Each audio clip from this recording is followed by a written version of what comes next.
راجا رانی ڈرامے کی اگلی قسط میں آپ دیکھیں گے کہ زاویار کی سالگرہ ہے اور ظفر صاحب نے رانی اور اس کی بہن دونوں کو انوائٹ کیا ہے۔ اب فضا پریشان ہے کہ اس کے پاس کپڑے نہیں ہیں اس پارٹی میں جانے کے لیے۔ ایسے میں رانی اسے بڑے پیار سے سمجھاتی ہے۔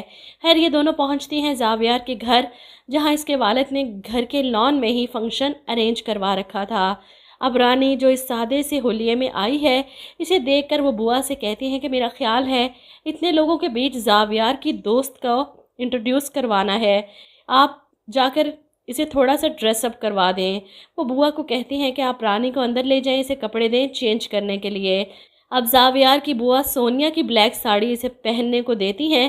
رانی پہننا تو نہیں چاہتی تھی کسی کے کپڑے، لیکن مجبوری تھی، زاویار کی ضد تھی۔ ایسے میں وہ تیار ہو کر کمرے سے نکلتی ہے تو اسے دیکھ کر زاویار ایک دم سے پریشان ہو جاتا ہے۔ اس میں اسے سونیا کی جھلک نظر آتی ہے اور وہیں جنید رانی کو اس بلیک ساڑی میں دیکھ کر حیران ہوتا ہے۔ اسے دیکھتے ہی کہتا ہے تم تو کافی خوبصورت ہو، کیوں اپنے آپ کو اس پاگل کے پیچھے خوار کر رہی ہو؟ خیر جنید کا پلان تھا زاویار کے اس فنکشن کو خراب کرنے کا۔ اس پارٹی میں ظفر صاحب نے میوزک والے بھی بلا رکھے تھے۔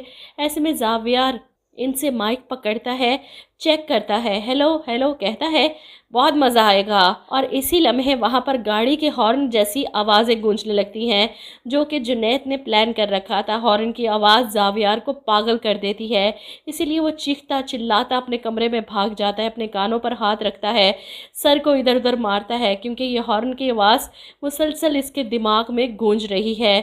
وہ زور زور سے چیختا ہے، روتا ہے۔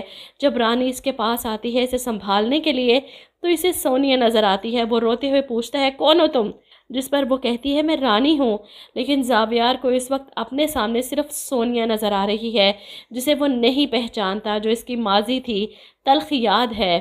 اب زاویار کی حالت پر واقعی رانی پریشان ہو جاتی ہے اور اسے چپ کروانے کے لیے، اسے ریلیکس کرنے کے لیے اسے بیڈ پر بیٹھی اسے تھپک رہی ہے، سہلا رہی ہے اور زاویار اس کی گود میں سر رکھے پرسکون ہو جاتا ہے۔